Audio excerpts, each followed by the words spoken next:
So this is our calendar, and we have just been at the mystery of Christmas after this long time of the season of Advent. And this week we're going one past the season of Christmas. But in our church, this isn't a green and growing Sunday. Because it's the Feast of the Epiphany, it's also a white Sunday. So we have two whites in a row as the season of Christmas extends. And that's why we have our story today, because it's extending.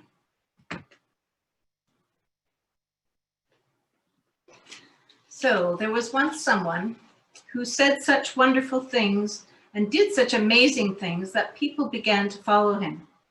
And as they followed him, they wondered who he was. They couldn't help themselves. They had to ask him. And one of the times he said, "I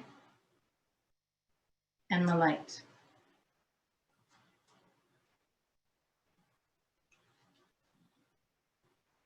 Let's enjoy the light. And you can see that we have a lot of light here today. And I'm putting this light over here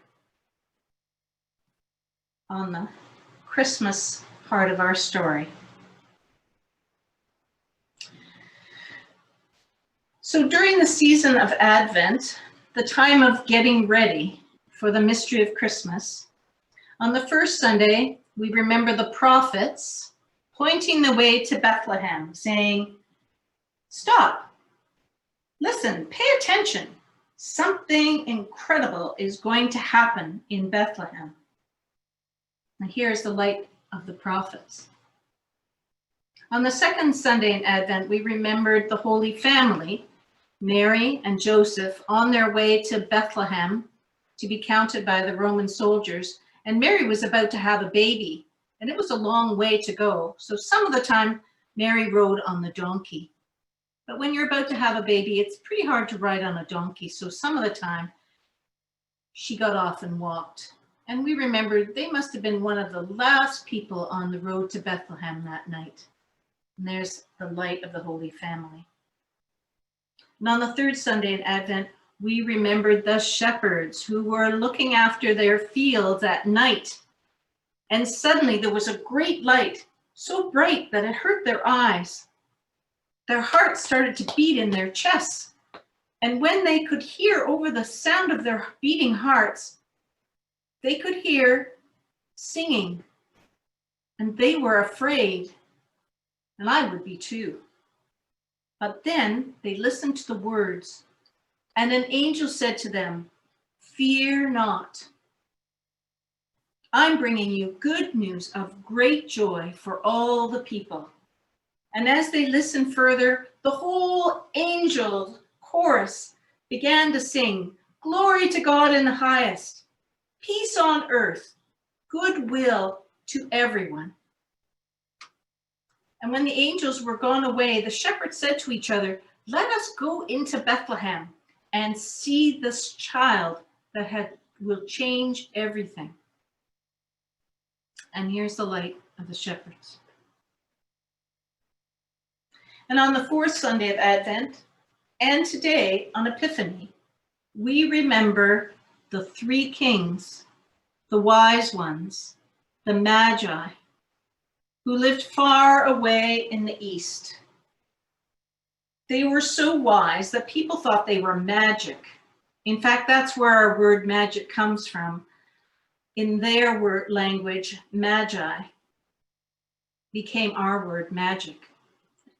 They were so wise that people thought they were magic, and what they knew most about were the stars.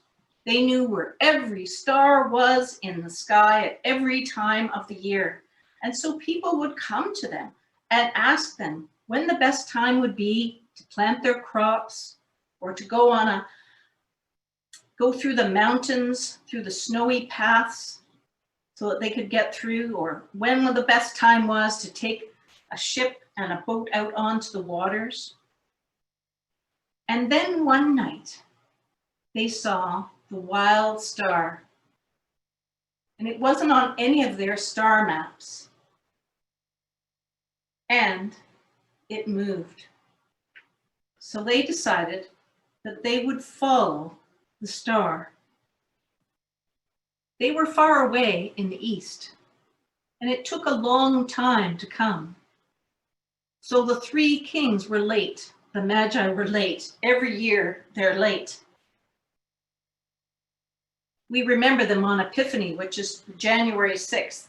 And we celebrate the Feast of Epiphany today because it's the closest Sunday to Epiphany.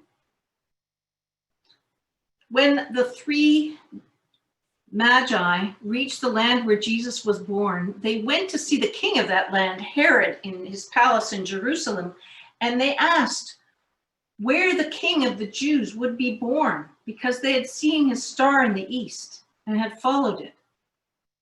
This made Herod very afraid, and all of Jerusalem, because Herod was the king in that land.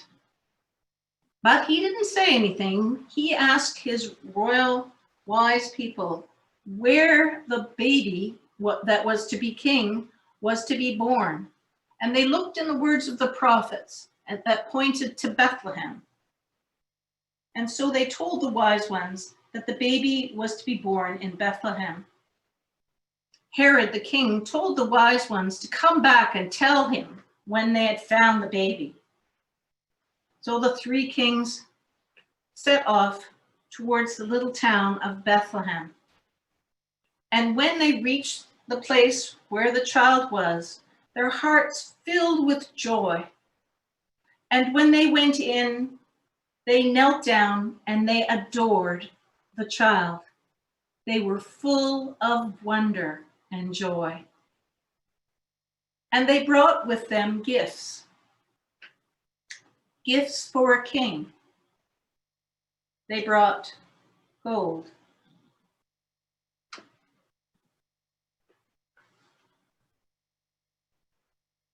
gold for a king. And they brought frankincense. And they brought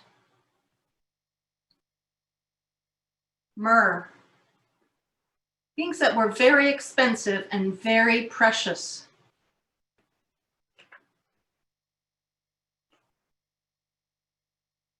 So watch this part. We remember that when they were setting up the Ark of the Covenant in the tent and later in the temple, God told them that they needed to do something to help people get ready to come close to God. And one of the things they said was to put an incense burner that would burn sweet incense.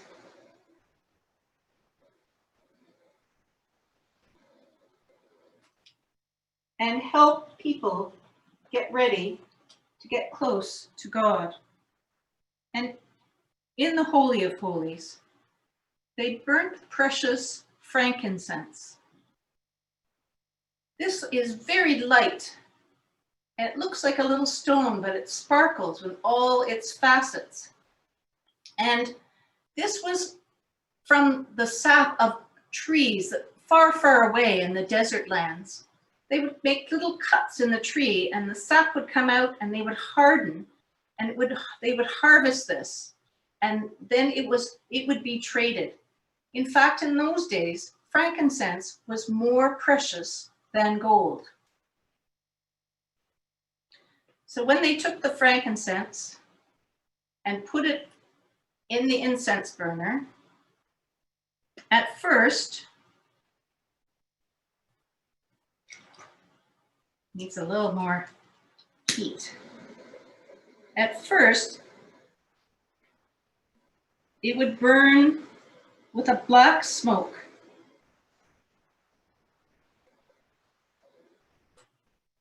And then when it turned white, then this aroma would fill the space in the temple. It smells sort of spicy, like kind of cloves and cinnamon and cardamom.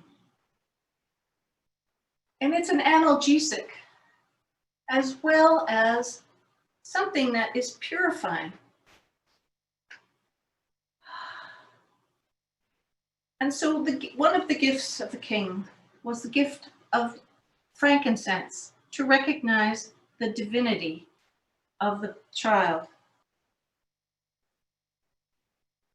The other strange gift for a child was myrrh, and it was also harvested from the sap from trees. Now this was also very precious, and in some places it was made into a powder, and it was used as a healing for wounds. But mostly, myrrh was used at funerals of very important people like kings.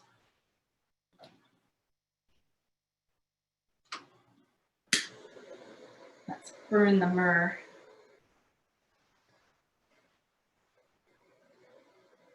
And when a king or a very important person was buried, myrrh would be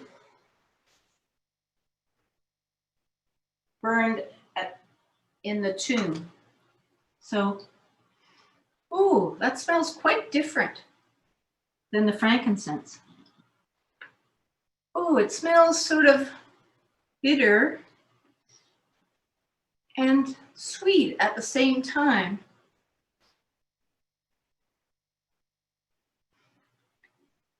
I wonder which one you'd like best. They're both very different.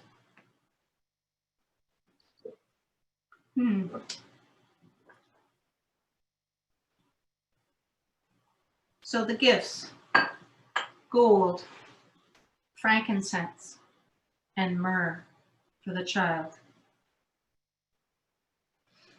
And then, of course, we remember that the mystery of Christmas changes to white, to the color of pure celebration, to welcome the child that would change everything.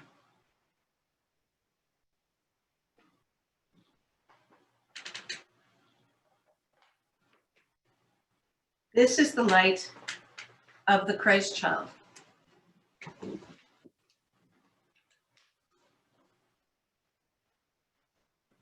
I'm going to change the light now so that all this light, this whole light of the whole season of Christmas, can be with you here in this godly play circle and with you during this new year. As you walk out into the year, this will be close to you. So here's the light of the prophets,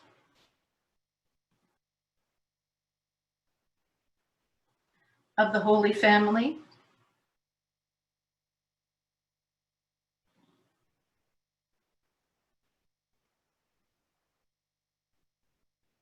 of the shepherds,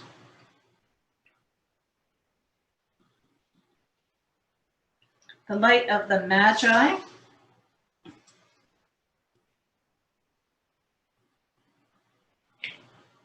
and here is the light of the Christ child. Because that light didn't stay in that one place and that one time. Because this child changed the light, so it could be in all places and in all times. It can be with us here now, in this time and in this place.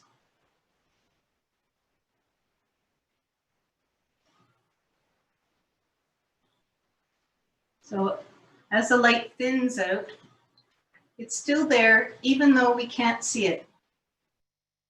It can be with us at all times and in all places. May the Lord bless you and keep you. May the Lord make his face to shine upon you and be gracious to you. May the Lord lift up his countenance upon you and give you peace. See you next week. Thanks for coming. Bye.